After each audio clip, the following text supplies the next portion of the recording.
علما رب اشرح لي صدري ويسر لي امري واحلل عقدة من لساني يفقهوا قولي استغفر الله ربي من كل ذنب واتوب اليه لا حول ولا قوة الا بالله العلي العظيم قال الله سبحانه وتعالى في كتابه المجيد بسم الله الرحمن الرحيم اقترب للناس حسابهم وهم فی غفلت معرضون علیکم السلام ورحمۃ اللہ۔ 17ویں پارے کی بسم اللہ کے بعد پہلی آیت سبحکم اللہ بالخیر۔ اللہ سبحانہ و تعالیٰ ارشاد فرما رہا ہے کہ لوگوں کا حساب قریب ہے اور وہ غفلت میں پڑے۔ یہ قرآن کی بات ہے۔ اور پھر دوسرے مقام پہ خود مولا نے فرمایا نہج البلاغہ میں الناس نعام اذا ماتوا انتبہوا، لوگ غفلت کی نیند میں ہیں، جب موت آئے گی تو متنبہ ہو جائیں گے، بیدار ہو جائیں گے۔ میں آج میرا ذہن تھا کہ کچھ ایسی گفتگو کی جائے جس میں وتواصوا بالحق وتواصوا بالصبر ہو، کہ ایک دوسرے کو حق کی وصیت اور صبر کی وصیت۔ جس امام کی شہادت قریب ہے، امام موسیٰ کاظم علیہ السلام فرماتے ہیں ملعون من لم ینس اخاہ المؤمن، جو مومن بھائی کو خالص چیز نہیں بتاتا، نصیحت سے مراد ہے خالص، اس میں کوئی ملاوٹ نہ ہو، تو اس پہ بھی لعنت ہوتی۔ یعنی مومن کا حق ہے انصر اخاک المؤمن ظالما کان او مظلوما، یہ حدیث میں ہے کہ مومن بھائی کی مدد کرو، چاہے وہ ظالم ہو چاہے وہ۔ راوی نے پوچھا مولا مظلوم کی مدد تو سمجھ آتی ہے، ظالم کی مدد سے کیا مراد ہے؟ تو کہا اس کو ظلم سے روکو، مثلاً وہ غیبت کر رہا ہے، غیبت سے روکو، تکبر حسد کر رہا ہے، حسد سے روکو، بغض رکھ رہا ہے مومن بھائی سے، اس سے منع کرو۔ یعنی کوئی بھی گناہ کر رہا ہے، واجبات چھوڑ رہا ہے، حرام کام کر رہا ہے، تو اس سے جو ہے وہ اس کو منع کرو، عملی طور پہ سیرت سے، قول سے۔ لیکن من نصح اخاہ المؤمن فی الخلوہ فقد زانہ، روایت میں کہ جس نے اپنے مومن بھائی کو خلوت میں نصیحت کی، یعنی اگر اس کو کوئی پرسنل مسائل ہیں تو اس کو خلوت میں بتایا جائے۔ عمومی بات ہے تو پھر تو سب کے سامنے ہو سکتی ہے، عمومی سب کے لیے ایک نصیحت، تو پھر وہ اس کو نصیحت کرے خلوت میں۔ جس نے خلوت میں نصیحت کی اس نے اسے زینت دی۔ وَمَن نَصَحَ أَخَاهُ الْمُؤْمِنَ فِي الْجَلْوَةِ، یعنی علی الاعلان جس نے کی فقد شانہ، تو اس نے اس سے گویا بغض کیا، اس سے ان شانہ کا ہو الابتر، ننگ و آر کا باعث بنا۔ شیعتنا کون لنا زینا ولا تکون علینا شینا، ننگ و آر نہ ہمارے لیے بنو، ہمارے لیے باعث زینت بنو، اے مولا نے فرمایا ہمارے شیعوں سے۔ تو یہاں پہ میں تھوڑا سا آج جو ہے اس نقطے پہ بات کرنا چاہ رہا ہوں کہ ہم سفر تو کر رہے ہیں، کیا ہمارا سفر جو ہے علی العموم ایک سوسائٹی کی بات کر رہا ہوں، اس میں ہم سب شامل ہیں، کیا ہمارا سفر منزل کی طرف، ہماری مسافت، ہمارے قدم، ہمارا سفر جو منزل ہماری ہے اس کی طرف جا رہا ہے، یا اس منزل سے ہم دور تو نہیں ہو رہے؟ یہ لمحہ فکری ہے۔ اور فکر و سعی امام فرماتے ہیں افضل من عبادت، ہاں بعض روایت میں سنہ ہے، بعض میں 60 ہے، بعض میں 70 بھی ہے۔ یہ جو فرق ہے نا کہ سال کی عبادت کا ثواب تھوڑی دیر غور و فکر کرنا، یا 60 سال کی یا 70 سال کی، یہ اس غور کرنے والے پہ ہے۔ نمبر ایک وہ اس کا معیار علمی، معیار ایمانی کیا ہے اور کس چیز میں غور کر رہا ہے۔ بعض کہتے ہیں جو غار ہرا میں رسول خدا جاتے تھے وہ غور و فکر والی عبادت کرتے تھے۔ سنریہم آیاتنا فی الآفاق وفی انفسہم حتی یتبین لہم انہ الحق، کہ ہم اپنی نشانیاں پوری کائنات میں اور ان کی ذات میں دکھائیں گے، یہاں تک کہ ان کے لیے واضح ہو جائے کہ وہ حق ہے۔ تو یہ بات جو اس مقام پہ غور و فکر کی ہے وہ بہت ضروری ہے، اور 24 گھنٹے کا غور و فکر سوائے سونے کے انسان ہر وقت غور و فکر کرتا رہے، ہر اس امر میں، علمی مسائل میں، اپنے مباحثات جو بھی پڑھا رہا ہے اس میں غور و فکر کرے۔ یہ عبادت ہے قربت اللہ۔ خدا کی نعمتوں میں غور و فکر کرے کہ کون کون سی نعمتیں دی۔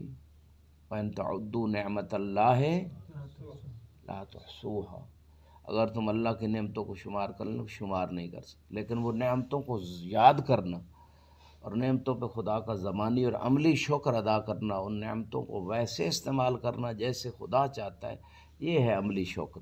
لَإِن شَكَرْتُمْ لَأَزِيدَنَّكُمْ۔ تو بات ہو رہی ہے کہ ہم سفر تو کر رہے ہیں، ایک روحانی سفر، ایک معنوی سفر، ایک مادی سفر بھی ہمارا جاری ہے، اور وہ ہمارے جسم کا سفر ہے، ہماری موت کی طرف ہر لحظہ جو ہے وہ موت کی طرف جا رہا ہے۔ اور لہٰذا وہ دونوں جو ہمارے سفر ہیں، ایک ظاہری مادی سفر جو ہمارے جسم کا سفر ہے، زندگی ظاہری کا سفر ہے، اور ایک ہمارا روحانی سفر ہے۔ تو ان دونوں سفروں میں ہم منزل کے قریب جا رہے ہیں یا منزل سے دور ہو رہے ہیں؟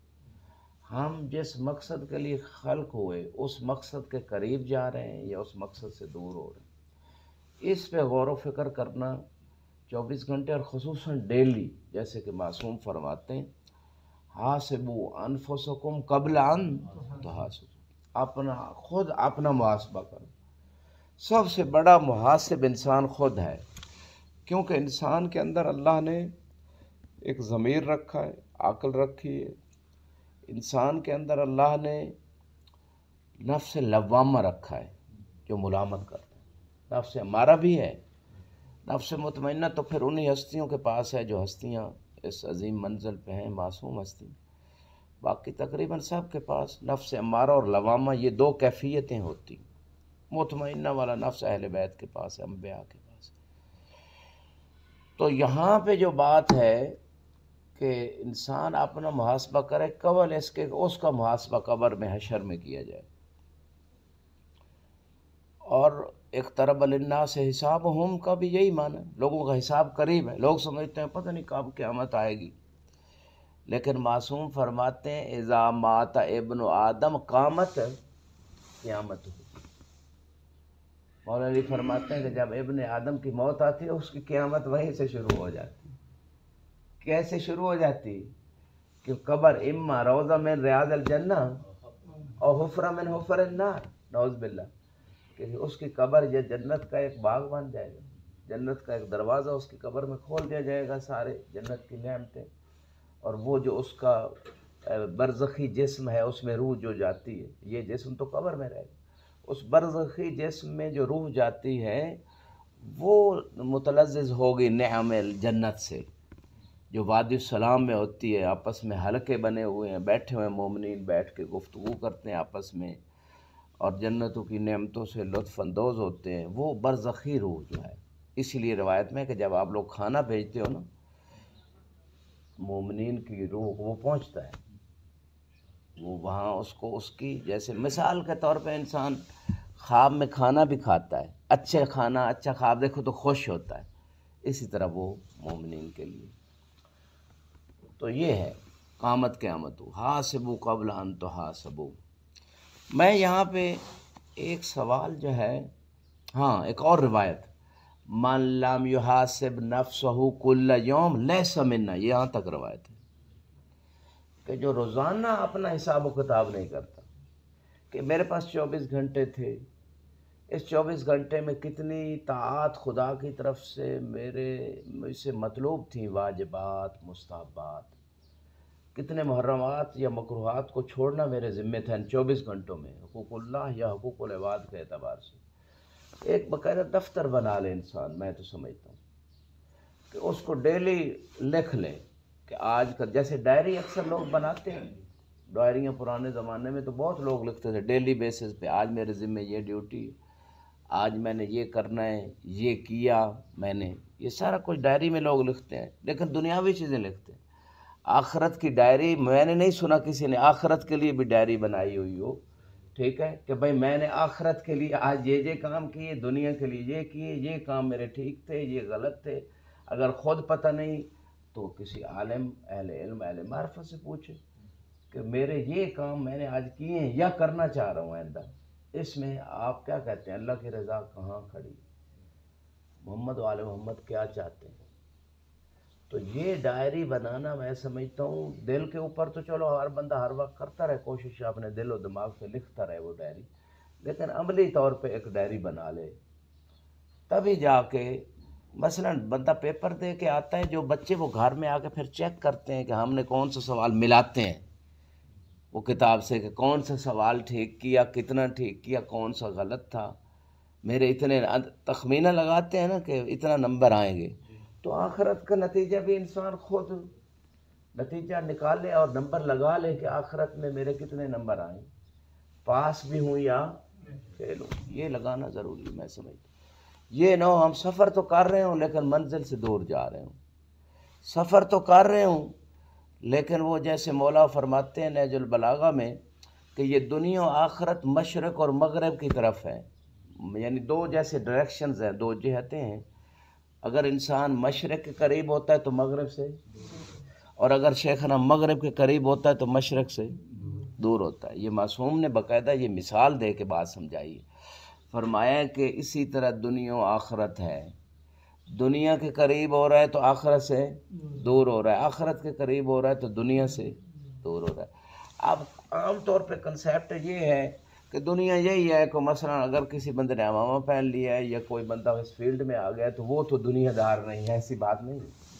دنیا دار وہی ہے جو دنیا میں لگا ہوا ہے کہ وہ کھانے پکانے اور کھانا رزق کمانے میں نہ۔ میں اگلے دن بھی پڑھ رہا تھا کہ رزق حلال کمانا 9 حصے 10 حصے ہیں عبادت کے، 9 حصے خدا نے رزق حلال کمانے میں، اور اس میں راز یہ ہے کہ رزق حلال سے عبادت قبول ہوتی، ورنہ ایک لقمہ حرام کا 40 دن تک روایت کرتی ہے نماز ہی قبول نہیں ہوتی۔ رزق حلال کھانے سے ہی خدا کا قرب حاصل ہوتا ہے، اور اس میں رکھی ہے وہ جن کو ہم دنیا دار سمجھ رہے ہوتے ہیں، اگر وہ رزق حلال کما رہے ہیں، آج کے دور میں تو بہت مشکل ہو گیا رزق حلال کمانا بھی، اگر وہ کما رہے ہیں تو وہ تو اس عالم دین سے ہزاروں گنا بہتر ہے وہ بندہ خدا کی بارگاہ میں، کہ جو کسی اور کا رزق یعنی مثلا سادات کا حق ہے یا مال امام بھی اگر ہے تو وہ غریب جو بیچارے خودکشیاں کر کے مر رہے ہیں، یا مثال کے طور پہ اگلے دن بھی رپورٹ آئی کہ ایک بندے نے اپنے بچے ہی ذبح کر دیے، اور جہالت تھی، گمراہی تھی، شیطان نے اس سے کیا، لیکن بھوک سے تنگ آ،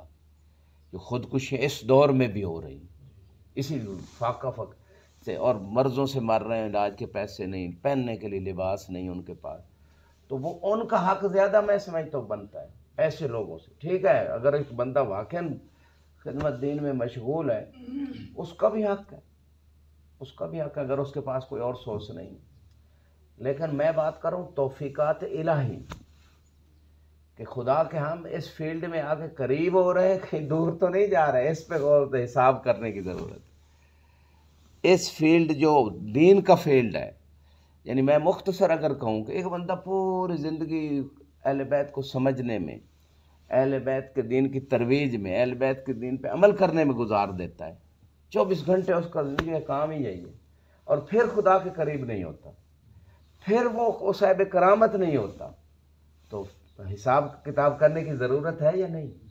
میں اس نقطے پہ آنا چاہ رہا ہوں۔ لہٰذا قلیل لوگ ہیں ہر زمانے میں اس فیلڈ میں جو ابو ذر بنے، جو سلمان بنے، جو مالک اشتر جیسے بنے، قلیل لوگ، اور اسی فیلڈ میں ہیں، اسی فیلڈ سے پیدا ہوئے، اسی فیلڈ کی برکات ہیں، علماء کی ضامتیں ہیں، ان کی برکات کی وجہ سے محمد ابن مسلم زرارہ معصوم فرماتے اگر یہ نہ ہوتے تو میرے نانا کی حدیثیں ہی ختم ہو جاتی۔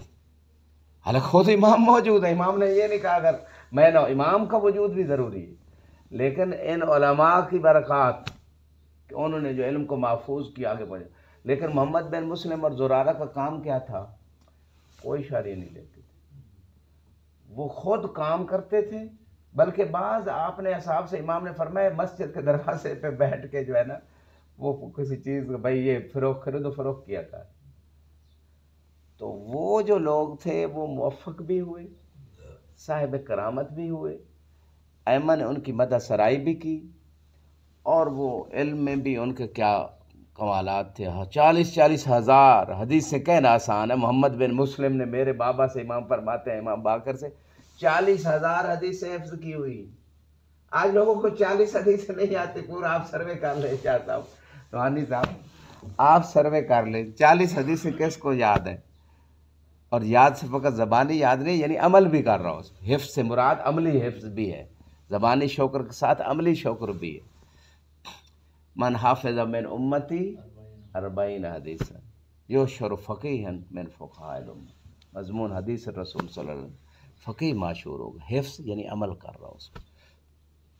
تو میں یہ مختصر یہ کہنا چاہتا ہوں کہیں ایسا نہ ہو، میں اپنے آپ کو سب سے پہلے نصیحت کر رہا ہوں، کہیں ایسا نہ ہو کہ ہم سمجھ رہے ہوں کہ ہم منزل کے قریب جا رہے ہیں اور ہم منزل سے دور ہو رہے ہیں. کہیں ایسا نہ ہو کہ ہم سمجھ رہے ہوں کہ ہم تو خدا کے بہت زیادہ قریب ہیں اور حقیقت میں ہم خدا سے دور ہوں. اچھا اس کی علامات ہیں. اچھا میں یہ نہیں کہتا خمس کھائے بندہ، لیکن اس کا حق ادا کرے پھر بھی موفق رہے گا. اور خمس کا سب سے بہتر مصرف ہے علم دین کی نشر و اشاعت اور طلاب کی خدمت. سب سے بہترین، اس سے بہتر مصرف نہیں ہو سکتا. اور باقی بھی ہیں، ٹھیک ہے، یتیم خانے بنائے، ہاسپٹل بنائے، جو بھی ضروریات ہیں بیواؤں یتیموں کو دیں، اچھا مصرف ہے. لیکن سب سے بہترین ہے نشر علم دین. لیکن اس میں ہوتا یہ ہے، جیسے مثال کے طور پہ یہ بلڈنگ بنانے کی کوئی ٹھیکہ لے لے، یا مستری مزدور کی مثال لے لیتے ہیں. اس دن میں مثلا 50,000 دینار مستری لینے ہیں، 2 مزدوروں نے 25 1 لاکھ دینار لینا ہے. چاہیے کہ ایک دن میں اگر مستری ایمانداری سے مثلا کام کرے تو یہ ایک دیوار بنا دے گا. عام عادتاً روٹین کے نہ فوق العادہ کام کرے نہ بالکل سست، درمیانہ جو ایک بشر انسان عام روٹین میں کر سکتا، اگر کرے تو ایک دیوار بنا دے گا کوئی ایماندار مستری. مثال ایک دے رہا ہوں. لیکن اگر وہ ایمانداری سے کام نہیں کرے گا تو وہ آدھی دیوار بھی شاید نہ بنائے. تو وہ اس نے وہ حلال رزق کو کیا کر لیا، حلال میں حرام مکس کر لیا. اس سے اس کی توفیقات سلب ہوں گی، اس کے بیوی بچے ممکن ہے بے دین ہو جائیں، اور ان کی توفیقات سلب، عبادتیں قبول نہیں، رزق سے برکت اٹھ جاتی ہے. یہ بھی روایات ہیں. حلال رزق میں برکت ہے اور حرام رزق میں بے برکتی ہے. تو آپ گھبرائے نہیں، آپ کے لیے نہیں عمومی پیغام دے رہا ہوں، ٹھیک. آپ کا تو پہلے ہی کوئی نہیں تھا، آج اب جا کے کچھ لگا. واضح شیخ ہے نا. التفا جیدن بعض ایسے مجاہد بھی ہیں طالب علم حوزے میں کہ بیچارے سال ہر سال بڑی مشکل زندگی گزاری انہوں نے، فیملی پھر ساتھ، بچے ساتھ، بڑی بڑی فیملی ہیں، شہریہ کوئی نہیں، اور اگر ہے تو بہت کم ہے، اور ابھی بھی گزار رہے ہیں بیچارے. خصوصاً جو نئے طلبہ ان کا تو اور بہت زیادہ مسائل ہیں. ان کو سلام ہے کہ ان مشکل حالات میں، اتنی مہنگائی میں، وہ یعنی کوئی اور وسیلہ بھی ان کا نہیں ہوتا، مشکلات میں وہ کرتے ہیں، محنت کرتے ہیں، صبر کرتے ہیں. لیکن میں یہ کہنا پھر یہ کہ چاہ رہا ہوں کہ کہیں ایسا نہ ہو کہ امتحان پاس ہونے کے بعد بندہ سمجھے اب میرا کام ختم ہو گیا، اب شہر یہ سارے لاکھ ہیں، نہ پڑھنا نہ پڑھانا نہ مطالعہ نہ تحقیق نہ تالیف نہ تبلیغ، کچھ بھی نہیں. تو ایسا بندہ حساب و کتاب کرے اپنا کہ خدا کی بارگاہ میں پیش ہونا، یہ پورا ہی حلال کھا رہا ہے یا پورا ہی حرام کھا رہا ہے یا حلال و حرام مکس کر کے کھا رہا ہے. تو میں مختصر یہ کہنا چاہتا ہوں، جو زندگی کا مشاہدہ یعنی حالات کو دیکھا دنیا کے، تو کچھ 3 قسم کے لوگ ہیں جو مکمل حلال کو حرام کر کے کھا رہے ہیں. جو حلال کو حلال کر کے کھا رہے ہیں نا، جو ان کو حق مل رہا ہے، حق کے امام یا جو بھی، وہ آٹے میں نمک کے برابر ہیں. کیونکہ اگر ایک بندہ مثلا آج جو ڈیوٹیاں لے رہے ہیں نا، اس میں جو لوگ جاب کر رہے ہیں، جو پرائیویٹ یہ آتا عراق میں بھی آپ دیکھیں تو وہ 12-14 گھنٹے ڈیوٹی لیتے ہیں، پھر جا کے $300-250 ان کو دیتے ہیں. سب یہ چاہے پوچھ لیں. تو یہ 12-14 گھنٹے اگر ایک عام انسان محنت کر کے 3-4-5 لاکھ دینار وہ کما رہا ہے، تو اگر ایک بندہ عہدے میں 4-5 لاکھ رہ رہا ہے اور 10-8 گھنٹے بھی اس کا ڈیلی ورک نہیں ہے اور اس میں بھی سال میں چھٹیاں ہیں. اب میں وہ راز کی بات، جیسے ڈاکٹر تشخیص کرتا ہے نا، تو وہ مرضوں کی پوری تشخیص کر کے پھر وہ دوائی کا وہ کرتا ہے کہ یہ دوائی. تو میں مرحلہ تشخیص میں عرض کر رہا ہوں، وتواصوا بالحق کے تحت کر رہا ہوں، نہ کسی سے بغض ہے، نہ کسی سے نعوذ باللہ کسی پہ اعتراض کرنے کے لیے، اپنے آپ کو نصیحت اور دوسروں کا حق نصیحت ادا کرنے کے لیے، اور ساتھ میں امام کے اس فرمان پہ عمل کرنے کے لیے. جو مومن بھائی کو نصیحت نہیں کرتا وہ ملعون ہے. اچھا، تو یہ شیخنا الکریم وہ جو پھر ان کو اتنا ملتا ہے، وہ 8 گھنٹے بھی، یعنی پورا سال 8 گھنٹے 10 گھنٹے، یہ کم سے کم کہہ رہا ہوں، یہ کم سے کم 10-12 گھنٹے مشغولیت اس کی ہو، مطالعہ ہے، مباحثہ ہے، درس ہے، کوئی کام ہو، خدمت دین کا کوئی کام ہو. اور اگر سال میں ہے ہی 3 مہینے پہلے 4 مہینے دوام، اور اس میں بھی گھنٹہ دو، اور وہ بھی کبھی دل چاہا تو چلا گیا درس پہ، نہ چاہا تو نہ چلا گیا. یہ بندہ حلال کو حلال کر کے نہیں کھا رہا، یہ حلال کو حرام کر کے کھا رہا ہے. اور فقہا کے فتوے بھی ہیں موجود، حتیٰ مکاتب پہ بھی انہوں نے لٹکا دی. تو ایسا بندہ خدا کے قریب نہیں ہو رہا بلکہ خدا سے دور ہو رہا ہے. اس لیے نصیب کا، اس لیے پھر مہر لگ جاتی ہے. زیارت اہل بیت پہ، مولا علی کی زیارت پہ جانے کو لوگوں کا دل نہیں کرتا. سال ہر سال آپ دیکھ لیں، آپ کو کبھی نظر ہی نہیں آئے گی، حرم میں نہیں. مسجد میں جانے کا ان کو دل نہیں کرے گا، بلکہ بعض لوگوں کو نماز پڑھنے کا دل نہیں کرے گا، درس پڑھنے کا دل نہیں کرے گا. سید ابو اعلیٰ سبزواری رحمۃ اللہ علیہ بہت عظیم عالم گزرے ہیں. ان سے طلبہ نے کہا کہ ہم شروع میں آئے تو ہمارا جو ہے نا بڑا دل کرتا تھا ہر چیز کے لیے، ہر نیکی کے لیے، درس کے لیے، ہر چیز کے لیے. آپ نہیں کرتے. انہوں نے عالم با عمل بھی تھے اور مشاہدہ تھا ان کا زندگی کا جو انہوں نے دیکھا. انہوں نے کہا سہم الامام، سم اور سم الامام دونوں ٹھیک ہے. انہوں نے کہا یہ جو ہم سہم امام کھا رہے ہیں یہی ہمارے دلوں میں زہر بن رہا ہے اور ہماری روحانیت کو تباہ کر رہا ہے. تو جو سید خوئی رضوان اللہ تعالیٰ علیہ کے بارے میں نے سنا ان کے بعض تلامذہ سے کہ وہ مال امام نہیں لایا کھاتے تھے خود اپنے لیے، اور اپنے لیے اور وسیلہ اختیار کرتے تھے. نہیں اور بھی ممکن ہے بعض فقہاؤں. میں پھر کہہ رہا ہوں مال امام سب سے زیادہ مصرف طلباء اور علم دین کی نشر و اشاعت سے بہتر مصرف کوئی نہیں مال امام کا. لیکن اس کا حق ادا کرنا بہت مشکل ہے، مشکل ترین مرحلہ ہے. جو بھرپور کوشش کر لے پھر بھی اس سے کوتاہی ہو جاتی ہے. تو اس لیے توفیقات سالب ہونا شروع ہو جاتی ہیں، علم سے دوری، علماء سے دوری، پھر وہ شیطان اور ہیلے لے کے آتا ہے، وہ دوسروں پھر باتیں شروع کر دیتا ہے، وہ دوسرے غلط ہے میں ٹھیک. اور غیبتیں، تکبر، حسد، یہ تو پھر اور مرض ہیں نا. یعنی ایک طرف تو یہ حق ادا نہ کیا، رزق کو ہی حلال نہ کیا، اور دوسری طرف پھر تزکیہ نفس نہیں کیا. دوسروں سے حسد، دوسروں سے بغض، دوسروں پہ تکبر، دوسروں کی اہانت، دوسروں کو اذیت، دوسروں کی غیبت، دوسروں پہ بہتان، دوسروں کیا کیا یعنی جرائم وہ انسان کرتا ہے. عمومی معاشرے کی بھی بات کر رہا ہوں اور خصوصی بھی بات کر رہا ہوں کہ کیوں نہیں قریب ہوتے لوگ، کیوں نہیں سلمان و ابو ذر بنتے، کیوں نہیں محمد ابن مسلم و زرارہ بنتے، کیوں نہیں فقہا بن پاتے، کیوں نہیں خطیب بن پاتے، کیوں نہیں مؤلف بن پاتے، کیوں نہیں مبلغ بن پاتے. لیس للانسان الا، انسان کو وہی کچھ ملتا ہے جو کچھ وہ کوشش کرتا ہے. کہیں ایسا نہ ہو کہ ہم تصور کر رہے ہوں کہ ہم تو خدا کے مقرب لوگ ہیں، ہم تو خدا کے قریب جا رہے ہیں اور ہم بعید جا رہے ہیں. میں سمجھتا ہوں جو نجف اشرف میں رہ کے بھی، مولا کے جوار میں رہ کے بھی، جس کو تزکیہ نفس نہیں ملا یا اس نے کوشش نہیں کی، جس کو کوئی کرامت نہیں ملی مولا کی بارگاہ سے، مولا کا دروازہ ابھی بند تو نہیں ہوا، وہ باب مدینۃ العلم الی یوم القیامہ ہے یا فقط رسول خدا کی زندگی میں تھے؟ الی یوم القیامہ ہے. ان کے جو وہ کمیل کو انہوں نے دیا، جو انہوں نے میسم کو مکاشفات دیے، جو انہوں نے اپنا حبیب ابن مظاہر، ٹھیک ہے، اور اسی طرح رشید حجری عالم المنایا والبلایا، یہ میں خود امام نے دیے ہیں ان کو، ٹھیک ہے نا، یہ کرامات. تو یہ ہستیاں جو تھیں اہل تھیں، امام نے اہل کو دے دیا، نہ اہل کو نہیں دیا. نہل کے لیے وہ کہتے تھے کنویں میں جا کے کہ کاش کوئی علم لینے والا ہوتا علی سے، کنویں میں جا کے علم اپنا بیان کرتے تھے۔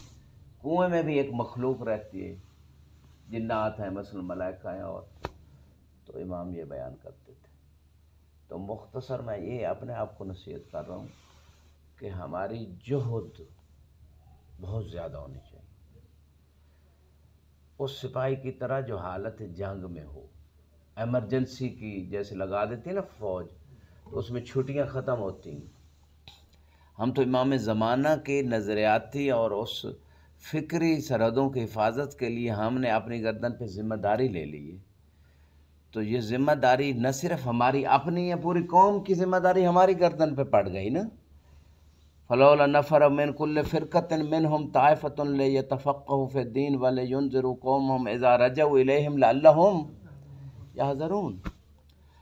تو میں مختصر یہ کہنا چاہ رہا ہوں کہ ہم اپنا ایک سفر جو علمی سفر ہے، جو روحانی سفر ہے، جو معنوی سفر ہے، اس کا حساب و کتاب دقت سے کریں اور اس کو اہل فکر و دانش پہ پیش بھی کر دیں کہ وہ اس پہ اپنا تعلیق کا اپنی نظر بھی دیں کہ یہ جو میرا سفر جا رہا ہے یہ صحیح جا رہا ہے یا نہیں جا رہا۔ جیسے جسمانی بیماریوں میں ہم اہل اختصاص کی طرف جاتے ہیں، اسی طرح روحانی صاحب روحانی بیماریوں میں ہمیں روحانیوں کے پاس جانا پڑے گا جو اسپیشلسٹ ہوں، اور وہ صحیح تشخیص دیں کہ کہاں غلطی ہو رہی ہے اور کیسے اصلاح کرنی ہے۔ روز ڈاکٹروں کے کلینکس پہ لمبی لائنیں لگی ہوتی ہیں اور فیسیں بھی لوگ دیتے ہیں، آپریشن بھی کرواتے ہیں، کڑویاں دوائیاں بھی کھاتے ہیں، انجیکشن بھی لگواتے ہیں، پھر اف تک نہیں کہتے۔ میں سمجھتا ہوں اسی طرح عوام و خاص کی لمبی لائنیں ڈیلی بیسس پہ ہونی چاہیے، ٹائم لے کے، اور علماء روحانیین کے پاس، ربانی علماء کے پاس، کہ وہ ان کو اپنا سارے زندگی کا سیر و سفر بتائیں کہ ہم زندگی کیسے گزار رہے ہیں، پھر وہ تشخیص دیں کہ کہاں ٹھیک جا رہے ہیں کہاں غلط جا رہے ہیں۔ انسان اپنے خیال سے سمجھ رہا ہوتا کہ میں سارا ہی ٹھیک جا رہا ہوں۔ ٹھیک جانا تب ہے جو اہل اختصاص، اہل علم، جنہوں نے زندگیاں سے، ان کو پتہ ہوتا ہے کہ ہاں انسان صحیح جا رہا ہے، کہیں وہ بتا سکتا ہے۔ تو یہ مختصر سی بات ہے۔ حوض علمیہ میں تو اب درس اخلاق بھی نہ ہونے کے برابر چیزیں ہو گئی ہیں، اور درس اخلاق میں یعنی سیر و سلوک، سیرت، انسان نے زندگی کیسے گزارنی، کن خطوط پہ گزارنی، کہاں کوتاہی ہو رہی۔ یہ جو حوضے کے پرانے لوگ جتنے بھی ہیں، جس قومیت کے ہیں، ان سے نصیحتیں لی جائیں، خود جا کے۔ حتیٰ بعض مراجع کے بارے میں نے سنا ہے کہ وہ بعض واعظین کو، واعظ مرجع نہیں ہوتا تھا، واعظ کو بلا کے خلوت میں اس سے خود نصیحتیں لیتے تھے۔ مرجع کو بھی نصیحت کی ضرورت ہے، مرجع کو معصوم تو نہیں ہوتا، ٹھیک ہے؟ کہیں ایسا نہ ہو کہ وہ مرجع اپنے آپ کو بوتی بنا لے کہ سب میری پوجا کرے، باقی سب کو چھوڑ دیں۔ افرأیت من اتخذ الہہ، کیا تو نے ایسے شخص کو دیکھا ہے جس نے اپنی خواہشات نفسانی کو اپنا معبود بنا رکھا ہے؟ علی ابن ابی حمزہ بتائیں، نہیں مرجع تھا اپنے زمانے میں یا نہیں تھا؟ مرجع تھا۔ امام موسیٰ کاظم کا خصوصی آج کل تو عمومی نیابت ہے نا، کچھ تو وہ بھی نہیں مانتے، لیکن میں نے تو ثابت کیا عمومی نیابت ثابت ہے مراجع کے لیے۔ لیکن میں یہ کہہ رہا ہوں متبن وہ شرائط ہے، من کان من الفقہاء سائنا لنفس حافظا للدین مخالفا لہوا مطیعا لامر مولا فللعوام۔ وہ جو علی، وہ تو امام نے باقاعدہ اس کو خود بنایا تھا، نائب خاص تھا نا، وکیل خاص تھا، تو اس میں کیا عالم بھی تھا، لیکن وہ نصیحت اس نے نہیں لی، حتیٰ امام رضا کی نصیحت نہیں لی، مال امام کھا گیا، امام رضا کو نہیں دی، امام کی امامت کا انکار کر دی، اور جناب والا پھر وہ لوگوں کو گمراہ بھی کیا، ایک فرقہ بن گیا باقاعدہ، یعنی 8ویں امام کی امامت کے منکر ہو گئے، 7 ائمہ تک رک گئے، ٹھیک ہو گیا واقفیہ۔ تو یہ جو ہے ایک فرقہ پورا ایک بندے نے بنا دیا۔ اذا فسد العالم عالم، جیسے اللہ یاری کر رہے ہیں، فاسد ہے، لوگوں کو فساد کی طرف لے جا رہا ہے، عقیدے کا فساد، اور ایک نیا فرقہ پیدا کر رہے ہیں، ٹھیک ہے؟ تو مقصد کہنے کا یہ ہے اس مقام پہ، اگرچہ یہ روایت نہ بھی ہو لیکن یہ حقیقت ہے، اس کا معنی موجود ہے روایات میں، ممکن کوئی کہہ سکتا ہے یہ روایت نہیں، لیکن یہ مفاد روایت ضرور ہے۔ اچھا، تو یہاں پہ شیخنا بات یہ کر رہا ہوں کہ نصیحت اب کا زمانہ جو ہے نا وہ دور ہوتا جا رہا ہے، کوئی نصیحت سننے کے لیے تیار نہیں، کوئی لینے کے لیے تیار نہیں. اور قرآن نے یہ پہلے ہی بتا دیا وَأَنْتُمْ لَا تُحِبُّونَ النَّاصِحِينَ. وَلَا تُحِبُّونَ النَّاصِحِينَ قرآن کی آیت ہے کہ آپ نصیحت کرنے والوں کو پسند نہیں کرتے. یہ قرآن کہہ رہا ہے، ٹھیک ہے. کیوں؟ کیونکہ نصیحت جو کرتا ہے نا وہ خالص چیز دیتا ہے. وہ ایک مقول ہے، ایک دفعہ ایک بندہ بیمار ہو گیا جو دودھ پانی ملا کے دیتا تھا، اس نے اپنے بھائی کو بھیج دیا کہ یار دودھ آپ دے آؤ. وہ بھائی کو ایماندار آدمی تھا، اس نے پانی نہیں ملایا، وہ خالص دودھ جا کے دے دیا. وہ جو ان لوگوں نے لیا دوسرے دفعہ، جب بھائی دوبارہ اس کا سابقہ واپس آیا تو اس نے کہا آپ کا بھائی ہمیں نقلی دودھ دے کے گیا ہے، ہمارے بچوں کو موشن لگ گئے، بیمار ہو گئے، یہ ہو گیا. وہ برداشت نہ کر سکے وہ بچے وہ خالص دودھ، کیونکہ متعود نہیں تھے خالص کے، وہ نقلی کے. جیسے امام زمانہ آئیں گے اصلی دین لے کے تو لوگ کہیں گے ارجع یا ابن فاطمہ، ہمیں آپ کی حاجت نہیں، آپ کو نیا دین لے کے آ گئے. قبول نہیں کریں کیونکہ نقلی چیز کے آپ عادی ہو چکے ہوں گے نا. تو یہی چیز ہے کہ لوگ نقلی دین، نقلی چیزوں کی، غیر حقیقی چیزوں کے عادی ہو چکے ہوتے ہیں. ان کو اصلی چیز بتائی جائے تو وہ ان کو بری لگتی ہے، کیونکہ ان کی عادت اور ان کے عقیدے اور فکر کے خلاف بات جا رہی، تو اس کو پسند ہی نہیں کیا جاتا. تو اسی وجہ سے جو علماء مجالس میں نصیحت کرتے ہیں، لوگ سگریٹ پینے چلے جاتے ہیں، چائے کے وقفے کے لیے چلے جاتے ہیں، کیونکہ وہ علماء جو نصیحت کرتے ہیں مجالس میں ان کو لوگ نہیں پسند، کیونکہ وہ اپنے کو بدلنا نہیں لوگ چاہتے، نماز نہیں پڑھنا چاہتے، داڑھی نہیں رکھنا چاہتے، غیبت سے نہیں رکنا چاہتے، تکبر سے نہیں رکنا چاہتے. تو علماء جو نصیحت کریں گے وہ ان کے مزاج، زندگی، طرز زندگی کے خلاف ہے، وہ اس کو نہیں سننا چاہتے. وہ باتیں سننا چاہتے ہیں کچھ کرنا بھی نہ پڑے اور سیدھے جنت میں بھی بھیج دے بندہ. تو یہ ویسے لوگوں کو وہ پسند کرتے ہیں کہ بندے نے ڈائریکٹ ہمیں جنت، ایسا ہے یہ شکل نہیں ہے. تو میں مختصر یہ ختم کر رہا ہوں آج کی بات کو، وہ یہی ہے کہ ہم سب کو ڈیلی محاسبہ، یہاں تو لوگ سالہ سال محاسبہ نہیں کرتے، لوگ جو ہے روزانہ ہم ایک اپنا دفتر بنا لیں، دیکھیں ہمارے پاس کتنا ٹائم تھا، کہاں کہاں ہم سے کوتاہی ہوئی، حقوق العباد میں، حقوق اللہ میں، کہاں کہاں ہماری سب سے بڑی طالب علم جیسے بندے کی کوتاہی جو ہے وہ ہے علمی کوتاہی. کیونکہ ہم نے ذمہ داری لے لی ہے، دوسرے لوگوں کی بھی اپنی گردن پہ ذمہ داری لے لی ہے. یعنی اپنی ذمہ داری تو ہے، دوسروں کی بھی ذمہ داری ہم نے لے لی ہے. اور پھر اگر ہم ایک بندہ ٹھیکہ لے لے جی بھائی یہ میں اور بنائے نہیں. ایک بندے نے یہاں ٹھیکہ لیا تھا ایک کالونی بنانے کا، یہ اشارے کوئی پھنس بھی نہ جائے، وہ کالونی بنی ہوئی اشارے ابو سخیر پہ، وہ اربوں خربوں کٹھے کر کے بندہ بھاگ گیا اور اس نے کام کمپلیٹ آج تک نہیں کیا، ٹھیک ہے نا. اور وہ لوگ اب وہ جو کچھ گھر بنے ہوئے ہیں وہ چونکہ حکومت اور ٹھیکہ وہ نہیں مکمل ہوا تو وہ قانونی ملکیت بھی نہیں ہے، لیکن لوگ وہ میں کسی کو دھوکہ شوکہ دے کے بیچ دیتے ہیں آگے، وہ اگلا بندہ پھنس جاتا ہے، اس کو پتہ نہیں ہوتا. تو شیخنا بات یہ کر رہا ہوں کہ ہمیں ڈیلی بنیاد پہ دوسروں کی ذمہ داری ہم نے لے لی اپنی، یا تو ہم نہ لیتے. اگر کوئی رضوان اللہ تعالیٰ علیہ کے پاس ایک بندہ آیا، کہا میں نے آپ کی تکلیف چھوڑ دی ہے، انہوں نے کہا اللہ کا شکر ہے کہ ایک بندے کی مسئولیت میری گردن سے ختم ہو گئی. وہ آپ میری تکلیف میں میری گردن پہ مسئولیت تھی کہ بھائی میں جواب دے ہوں کہ اس بندے نے عمل کیا، فتویٰ میں نے دیا تھا، تو اب مجھے جواب دینا پڑے گا بھائی کہاں سے دیا، کیا دلیل تھی. تو آپ کی مسئولیت سید نے کہا میری گردن سے ختم ہو گئی، شکر ہے الحمدللہ، اللہ کا شکر ادا کرتا ہوں.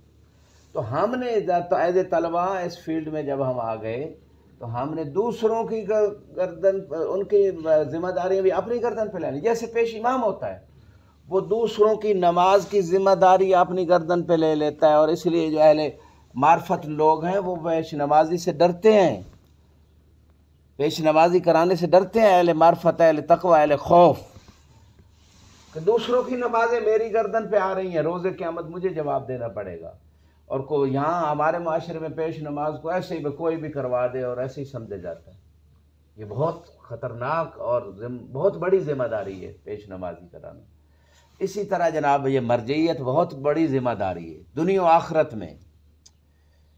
ایک ایک فتوے پہ کتنی دیر جواب دینا پڑے. دوسری طرف فقہاء کا مقام بھی ہے، جنہوں نے تاب کیا، فقہاء علماء ربانیین جو ہیں ان کا اپنا مقام ہے، ان کے سر پہ نور کا تاج پہنایا جائے گا، ان کو شفاعت وہ کریں گے لوگوں کی، خلے خاص قسم کے نور کے پہنائے جائیں گے، ان کے ایک خلے کی جو وہ ان کو خلعت جو پہنائی جائے گی، اس کی ایک ایک جو نور کی تار ہے اس کی چمک اور روشنی سے خلائق متعجب ہوں گے، جو روایات موجود ہیں منیت المرید اور مختلف مقامات میں۔ تو میں مختصر یہ کہنا چاہ رہا ہوں کہ ہم اس فیلڈ میں آنے سے پہلے عوام کو بھی میسج دے رہا ہوں کہ ہر اس بچے کو نہ بھیجیں اس فیلڈ میں کہ جو بچہ سکول سے بھاگ گیا ہے، جو گھر میں گالیاں دیتا ہے، جو آپ کو تنگ کرتا ہے، جس سے آپ بیزار ہیں، مولوی صاحب کے گلے ڈال دیں، وہ جانے اور فیڈر بھی بلائیں بچے کو۔ او بھائی خدا کو پرانا نوٹ کیوں دے رہے ہو؟ خدا کو دے رہے ہو تو بچہ بھی وہ دو جو ذہین ہو، جو شریف ہو، جو محنتی ہو۔ مولا حسین نے اپنا علی اکبر جیسا دین کے لیے دے دیا، اور آپ اپنا بچہ بیکار اٹھا کے کہہ رہے ہیں جاؤ جی مولوی صاحب کا سار کھاؤ۔ بھئی یہ خدا کے لیے دے رہے ہو یا اپنی جان چھڑوا رہے ہو؟ یہ کیا کر رہے ہو؟ ہمارے معاشروں میں ایسا شاہ صاحب شیخانہ ایسا ہوتا ہے یا نہیں؟ بیکار غالباً صاحب کی بات نہیں کر رہا، آپ جیسے ذہین محنتی شریف لوگ بھی ہوتے ہیں، غالباً یہی نہیں ہوتا کہ جو بچہ کہیں نہیں چلا اس کو مدرسے میں بھیج دو۔ اور بھائی پھر کہتے ہیں جی مولوی صاحبان ایسے ہیں۔ بھائی آپ نے دیا کیا ہے دین کو؟ آپ نے ایک بیکار اپنے گھر کا فرد دین والوں کو دیا، مدرسے کو دیا، انہوں نے پھر بھی ان کو واجبات سکھا دیے، دین سکھا دیا، دین پہ عمل کرنے والا بنا دیا، انہوں نے آپ کو کارآمد بنا کے دے دیا، آپ نے اس کو ان کو بیکار کوڑا اٹھا کے دیا تھا۔ جی ہاں احسنتم، یہ بھی ہے کہ اس یعنی اس چیز کو خارج کرو جس سے آپ محبت کرتے ہو خدا کے راستے میں، محبوب چیز خدا کے راستے میں دو۔ اور پھر میں مدارس کے اعتبار سے ایک میسج دوں گا کہ ٹھیک ہے جتنے لوگ آتے ہیں دین کی طرف، مدارس کی طرف آ جائیں، کوئی حرج نہیں، لیکن ان کا شارٹ کورس کروائیں، شارٹ کورس میں دیکھیں، جج کریں، اساتذہ ایک ٹیم پوری جو اس کو پڑھا رہی ہے، اس کے دوست احباب، ایک اس کی پوری فائل ہر بندے کی بنائیں کہ یہ بندہ کس چیز کے اہل ہے، اخلاقی، روحانی، فکری، جہد، ذہانت، ہر چیز اس کا ایک چیک اپ ہو، امتحانوں میں بھی ویسے عمومی سلوک ہو۔ اگر اس اہل ہے کہ اس عظیم دین کی خدمت کے وہ قابل ہے تو پھر اس کو باقاعدہ مدرسے میں داخلہ دیں، اور پھر اس کے رجحانات دیکھیں۔ یہ بہترین محقق مؤلف بن سکتا ہے، ایک بہترین خطیب بن سکتا ہے، بہترین مدرس بن سکتا ہے، مجتہد بن سکتا ہے۔ اس کی ان صلاحیتوں، ظرف، عمر، ذہانت، طہارت نفس کو دیکھتے ہوئے اس کو فیلڈ کا چوائس دے۔ یہ مختلف فیلڈ، سب کو ایک ہی بھیڑ بکریوں کی طرح فیلڈ میں نہ ڈال دیں۔ کوئی نتیجہ اس لیے نہیں نکل رہا، آؤٹ پٹ ہمارے موضوعات مدارس کا تھوڑا اس لیے ہے، جو کچھ نکل رہے ہیں وہ شخصی محنت ہے۔ اگر یہ ہوتا جیسے اسکولوں، کالجوں، یونیورسٹی میں ہوتا ہے کہ جس کا جدھر رجحان ہے، جس کی جدھر صلاحیت ہے، کوئی ڈاکٹر بن سکتا ہے، کوئی انجینئر بن سکتا ہے، کوئی سائنسدان بن سکتا ہے، کوئی پروفیسر اس کو اس فیلڈ میں جانے دیتے ہیں۔ خصوصاً ایف ایس سی کے بعد یہ ہوتا ہے چوائس۔ ایک تو یہ کیا جائے، اس سے آپ کے مدارس ترقی کریں گے، آپ جب معاشرے کو آؤٹ پٹ دیں گے۔ ہاں جو بالکل نااہل ہے اس کو واجبات سکھائیں، اس کو محرمات بتا دیں، توضیح سکھا دیں، عقائد سکھا دیں، اخلاق کی کتاب کو سکھا دیں، گناہان کبیرہ پڑھا دیں اسے، اور اس کے بعد اس کو چھٹی کرا دیں۔ بھئی جاؤ خود کماؤ کھاؤ، نہ مال امام پہ بوجھ بنو، نہ اپنی آخرت خراب کرو، نہ اپنے بچوں کی کرو۔ اس سے مدرسہ کامیاب ہو جائے گا، یعنی آپ کا حوزات کا سسٹم، لوگ اعتماد کرنے لگ پڑیں گے کہ لوگ زیادہ آئیں گے، پڑھے لکھے لوگ اور ذہین، محنتی، باشرافت اور باطہارت لوگ آئیں گے اس فیلڈ کی طرف۔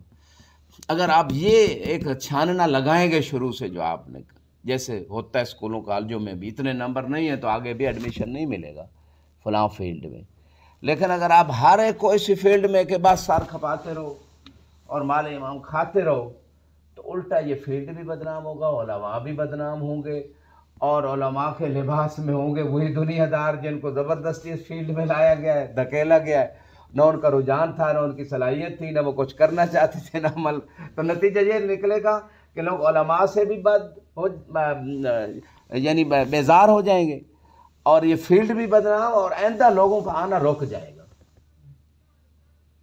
جو میں باتیں عرض کر رہا ہوں غور طلب ہے۔ تو لہٰذا اس فیلڈ میں ہر بچے کو نہ بھیجا جائے، اس فیلڈ میں اگر کم لوگ ہوں، جیسے پرانے علماء تھے، نجفی علماء کی آپ مثال لے رہے ہیں، پرانے علماء وہ کم تھے، زیادہ نہیں تھے، لیکن ان کی تبلیغات کا اثر تھا، لوگ احترام کرتے تھے اور انہوں نے نتائج دیے، چاہے تالیف کی صورت میں، تدریس کی صورت میں، باقی صورتوں میں، خطابت میں بھی۔ تو میں یہ کہنا چاہتا ہوں کہ اس فیلڈ میں جو سب لوگ آ جائیں، کوئی حرج نہیں، لیکن شارٹ کورس کروایا جائے ان کو، گرمی کی چھٹیوں میں جیسے بچوں کو چھٹیاں ہوتی، جو اچھے بچے ہوں، محنتی ہوں، ذہین ہوں، ان کو آپ اس میں باقاعدہ لے کے آئیں، اگر ہم آؤٹ پٹ چاہتے ہیں، کچھ نتائج دینا چاہتے ہیں۔ ورنہ پھر وہ جو جن کے اندر شرافت نہیں ہے نا شروع سے، وہ ساری زندگی آپ ان کو جتنا پڑھا لکھا دیں، سمجھا دیں، وہ اندر سے وہ کان من الکافرین، جو جن کے بارے، ابلیس کے بارے میں اللہ نے کیوں کہا کان من الکافرین؟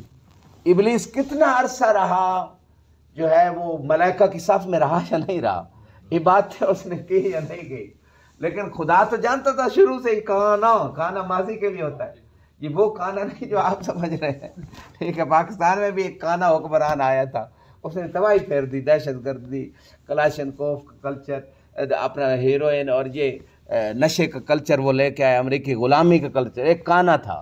آپ کو پتہ ہے وہ کون تھا کانا؟ یہ وہ کانا نہیں، یہ اور دوسرا کانا ہے، یعنی شروع سے یہ کافر تھا، یہ شیطان ابلیس مردود، اوپر لبادہ عبادت کا اڑا ہوا ہے، لبادہ جی ملائکہ کے اندر رہتا ہے۔ کچھ لوگوں کو حوضے میں، مدرسے میں کچھ صاحب لوگ آ جائیں، وہ کہتے ہیں جی یہ دیکھو جی حوضے والے، سب کو کیوں ایسا کہہ رہے ہو بھائی؟ ایک اگر جیسے ملائکہ میں ایک شیطان تھا، تو کیا نعوذ باللہ سب ملائکہ کے بارے آپ غلط باتیں شروع کر دیں؟ اچھے لوگ بھی ہیں، محنت کرنے والے بھی ہیں، دین کی خدمت کرنے والے، دین پہ عمل کرنے والے بھی، ہاں معصوم نہیں ہیں، غلطی ہو سکتی، ایک آدھ غلطی کو پکڑ کے اس کی پوری شخصیت پہ آپ کانٹا نہ لگائیں، معصوم تو وہی ہیں جو ہیں۔ تو مقصد کہنے کا یہ ہے کہ اس مقام پہ مختصر آخری بات یہی کرنا چاہ رہا ہوں کہ ہمارے علماء کرام، ہمارے مدارس دینیہ، ہمارے عوام، ہمارے طلباء، سب کو مل کے غور و فکر کرنا ہے، اور اس نظام کو بہتر بنانے کے لیے اور ایک دوسرے کے ساتھ تعاون علی البر والتقوی کرنے کے لیے، اور ولا تعاون علی الاثم والعدوان کے قاعدہ کے تحت عمل کریں۔ دیکھیں اتنے لوگ قرآنی مفاہیم سے دور ہو گئے ہیں کہ ساری زندگی اس فیلڈ میں رہتے ہوئے بھی نیکی اور تقوی پہ تعاون نہیں کرتے، اسم اور عدوان پہ تعاون کرتے ہیں، الٹا ہو رہا ہے۔ یا نیکی اور تقوی پہ کس سے تعاون کریں گے؟ اپنے اہل مدرسہ سے فقط، دوسرے سے نہیں کرنا، یا اپنے اہل علاقہ سے، یا اپنے ہم استاد سے، یا اپنے ہم مرجعیت والے سے، مثلا باقیوں کو موقع ہی نہیں دینا نیکی کا، ان کے آگے روڑے اٹکانے ہیں، ان کے آگے رکاوٹیں ڈالنی ہیں، ان کے خلاف پروپیگنڈا کرنا ہے۔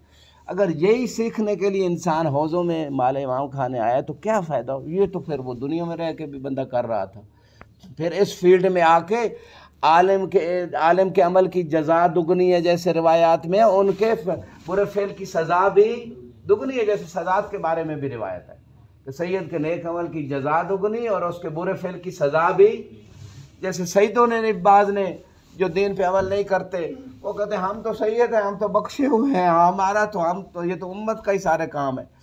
تو بھائی آپ کا حساب بھی دگنا ہے، آپ کی سزا بھی دگنی ہے، ٹھیک ہے، جزا بھی دگنی ہے، آپ کی تو ذمہ داری سزات کی دگنی ہے، جیسے علماء کی ذمہ داری دگنی ہے۔ تو مختصر یہ کہنا چاہتا ہوں کہ اس وقت حالات جو ہیں بہت خراب، جو میرا مشاہدہ ہے، ٹھیک ہے، اوپر بندہ وہ کیا کہتے ہیں، اوپر وہ ڈال دے پردہ، وہ الگ بات ہے، ہم یہ باتیں اس لیے نہیں کر رہے کہ نعوذ باللہ کسی کی اہانت جائے، مقصود یہ اصلاح نیت ہے کہ ہم اصلاح کریں، اپنی بھی، معاشرے کے بھی، عوام بھی دیکھیں کہ ہم کیسے بچے بھیج رہے ہیں مدارس میں، وہ بھی علماء حق پہ زبان نہ کھولیں، اور جو لوگ بے عمل ہیں یا اس فیلڈ میں آ کے نہیں کچھ کرتے، اس میں پہلا قصور عوام کا ہے، جو ایسے بچے دیتے ہیں مدارس میں کہ جن کے اندر صلاحیت نہیں ہے، شوق نہیں ہے، طہارت نفس نہیں ہے، اور پھر وہ کچھ نہیں بنتے، اس میں عوام کا قصور ہے۔ اور پھر دوسرا مرحلہ، ہاں ان بچوں کو بھیجیں، شارٹ کورس کروائیں، باقی پھر خود رزق حلال کمائیں اور کھائیں۔ اچھا، اس کے بعد دوسرا مرحلہ مدارس کی ذمہ داری ہے کہ مدارس میں شارٹ کورس ہر سال ہر مدرسے میں ہو، علاقے کے لوگوں کے لیے، ان کی تربیت کے لیے، اس میں جو بچے وہ دیکھیں ذہین ہیں، اچھا اخلاق رکھتے ہیں، طہارت نفس رکھتے ہیں، ان کو پھر آگے ان کو رغبت بھی دلائیں، ان کو ترغیب دلائیں، وہ ان کو لے کے آئیں، اور ان کے بھی پھر آگے فیلڈ، اس سے بڑا اچھا نتیجہ نکل آئے گا۔ اور وہ جو 313 امام کو چاہیے نا، زیادہ نہیں، 313، وہ ایسے چاہیے کہ شرافت نفس بھی ہو، اور حکمت و دانائی بھی ہو، علم بھی ہو، عمل بھی ہو، تقوی، یہ ساری چیزیں، یہ آپ نکال سکتے ہیں 313 بندے، یہ آپ یعنی چند سال جد و جہد کر کے اس طریقے سے نکال سکتے ہیں۔ لہٰذا آخر میں اس پوری بات کا خلاصہ یہ ہے کہ کہیں ایسا نہ ہو کہ ہم سفر تو کر رہے ہیں لیکن ہم خدا کے قریب ہونے کی بجائے ہم خدا سے دور ہو رہے ہیں، ہم دین کی خدمت کی بجائے ہم اپنی ذات کو بت بنا کے بیٹھے ہوں، اپنی ذات ہی کو سب کچھ سمجھتے ہوں کہ جو ہماری ذات سے ریلیٹڈ ہے اس کو تو ساری سہولیات ملنی ہے، اس کو ہر چیز ملے گی، ہر اس کو موقع ملے گا، اور جو ہماری ذات سے ریلیٹڈ نہیں ہے، چاہے وہ جتنا مرضی دین کے لیے دن رات کھپ رہا ہو، اس کو ہم نے جو ہے نہ پوچھنا ہے، بلکہ اس کے خلاف پروپیگنڈا کرنا ہے، اور اس کی غیبتیں کرنی ہے، اور اس پہ تکبر کرنا ہے، اور اس سے حسد کرنا ہے، اور اس سے بغض کرنا ہے۔ اور اسی طرح دوسری بات یہ ہے کہ جو ہمارا سسٹم ہے، اس سسٹم میں جو کالی بھیڑیں چھپی ہوئی ہیں، ان کالی بھیڑوں کو جو ہے ان کو نصیحت کرنی ہے، اس سے زیادہ نہیں، کیونکہ نصیحت سے بھی وہ ٹھیک نہیں ہو گئے، کیونکہ وہ نصیحت جو ہے ان لوگوں کو فائدہ دیتی ہے جو اصلاح کرنا چاہتے ہیں، اور جو اصلاح نہیں کرنا چاہتے وہ مولا حسین کی نصیحتیں بھی ان پہ عمل جو ہے نا وہ اثر انداز نہ ہوئی۔ خود مولا نے فرمایا تھا کربلا میں کہ بھئی آپ کے اوپر میری نصیحت عمل کیوں نہیں کرتی؟ 2 وجہ ہیں، مولعت بطونکم بالحرام، ایک یہ کہ ایک تو تمہارے پیٹوں میں حرام چلا گیا، اب میری نصیحت عمل نہیں کرتی، اور دوسرا جو ہے استحوذ علیکم الشیطان، تمہارے اوپر شیطان نے قبضہ کر لیا۔ تو نصیحت ہر مومن کا حق ہے، اور ان حوزات مدارس اور علماء کی برکت سے ہم سب نے 4 لفظ جو سیکھے ہیں، اور خدا ہم سب کو اس دین کے ان معارف کو آگے پہنچانے کی بھی ہمیشہ توفیق عطا فرمائے، اور علماء ربانین کی توفیقات خیر میں اضافہ فرمائے، مراج عظام کی توفیقات خیر میں اضافہ فرمائے، ان کی زندگیوں کو طولانی فرمائے، اور خصوصاً جو ہے عوام کے لیے میسج ہے کہ وہ علماء حق پہ خصوصاً اپنی زبانیں نہ کھولیں، اور اس میں سب سے پہلی بات یہ ہے کہ وہ بچے مدارس کو دیں کہ جو بچے جو ہے نا ذہین ہیں، جو بچے طہارت نفس رکھتے ہیں، شریف بچے ہیں، ان کو ہمیشہ خدا کے راستے میں دیں۔ اور باقی آخری بات طلبہ کرام سے ہے کہ جو محنت کر رہے ہیں، کام کر رہے ہیں، وہ مزید محنت کریں، وہ مزید تزکیہ نفس پہ زور دیں، اور جو کچھ نہیں کر پا رہے یا کچھ نہیں کرنا چاہتے، وہ اپنے اور اپنے بچے بیویوں کا جو ہے نا وہ آخرت بھی بچائیں، اور وہ بہتر تو ہے کچھ کام کریں دین کے لیے۔ اگر نہیں کرنا چاہتے تو میرا مشورہ یہ ہے کہ وہ اس فیلڈ کو ہی چھوڑ دیں۔ رازق خدا ہے، کوئی جاب کر لیں پرائیویٹ، اپنے ملک میں کہیں ملتی ہے، کوئی بزنس کر لیں، کوئی اور راستہ اپنا لیں، لیکن یہ وہ راستہ ہے کہ جس میں ایسا نہ ہو نہ خدا ہی ملا، ہاں جیسے مشہور ہے کہ ایسا نہ ہو کہ مال امام کھا کے، یہ عنوان لے کے، یہ عزت اکرام لے کے، اور پھر بندہ خدا بھی نہ ملے اور آخرت بھی خراب کر بیٹھے اپنے بیوی بچوں کی۔ تو یہ 2-4 نصیحتیں تھیں جو اپنے لیے بھی تھیں اور سب کے لیے تھیں۔ خدا ہماری توفیقات خیر میں اضافہ فرمائے، ہمارے امام زمانہ علیہ السلام کے ظہور میں تعجیل ہو، ہمارے امام ہم سے راضی ہوں، اور وہ جو 1400 سال سے مظلوم ہیں، یہ ایسا نہ ہو کہ ہم خود ان پہ ظلم کرنے والوں میں ہمارا شمار ہو، کہ ہم ان کا حق کھا کے اور پھر ان کا حق ادا نہ کر سکیں۔ خدا ہمیں اس چیز سے بچائے، اور جو اگر کوئی مریض ہے اسے شفائے کاملہ نصیب ہو، جو حج و زیارات کا قصد رکھتے ہیں پروردگار ان کو حج و زیارات نصیب فرمائے، اور خصوصاً ہمیشہ دعا کیا کریں پروردگار ہمارا خاتمہ بالخیر فرمانا، ہم سب کو شفاعت اہل بیت نصیب فرمانا، کیونکہ ہمارے رزلٹ کا دن ہے جب ہماری موت ہوگی، اس دن ہمارے تمام اعمال کا رزلٹ نکلے گا، اور اگر ہمارے چہرے پہ خوشی آ گئی اور ہم میں اہل بیت کی زیارت نصیب ہو گئی اور انہوں نے ہماری سفارش کر دی، ہماری روح آسانی سے قبض ہو گئی، ہماری قبر روضہ من ریاض الجنہ بن گیا تو ہم کامیاب ہو گئے۔ ورنہ وہ جو رزلٹ والا دن ہے، خدا نہ کرے کہ وہ ایسا دن ہو کہ جس میں ہمارے لیے باعث شرمندگی اور باعث ناکامی ہو، اور تمام مرحومین اور خصوصاً مؤسسہ امام العصر اور جتنے بھی اس کے بانیان ہیں اور اس کے جتنے اپنا والنٹیئرز ہیں، اور اسی طرح آپ کے جتنے مرحومین ہیں اور تمام مومنین مومنات شہداء ملت کے لیے، اور جو اس دنیا سے جا چکے ہیں ان کی روحوں کے اصالہ ثواب کے لیے ایک مرتبہ سورہ فاتحہ مع الصلوات۔